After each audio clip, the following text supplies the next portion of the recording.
I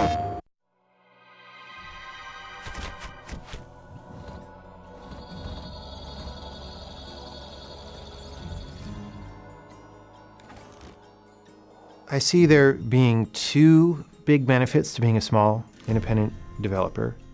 One of them is that you get to, and they're related actually, right? So the first part of it is that you get to decide exactly what you're going to do, right? If we were part of a large publisher or publisher-owned developer, we don't exactly get to pick what we work on, or maybe they'll say, hey guys, pick what you want to work on. But then if we pick something too crazy, it's like, oh, hold on, we need to, make sure we get our money back, right?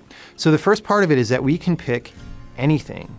The field of what's possible in games is so large that we can sort of cast our fishing rod out into an area that nobody else is even looking at. Our new game, The Witness, is like that. The second half is that with that independence that we have and that ability to be free in what project we choose, we also have the freedom not to have to make a huge profit if we don't need to. I would definitely like to make our money back on this game, and I would like to make a profit on it, but it's not actually the number one priority, right? The number one priority is to make the best possible game that we can make that brings the most beneficial experience to the players, right? That's absolutely number one. For a while, we had been generally interested in being on the next Sony console, so we kept up relations with people at Sony, and at some point those discussions naturally turned to, hey, we're going to have a mini preliminary dev conference soon. Do you want to be in there? And I was like, well, of course. And that was really good, and the ball started rolling. Like, as soon as we did that, I said, hey, we want a kit right now, because, like I said, it's a much more complicated game than our last game, so there's a lot to do. There's a lot to think about.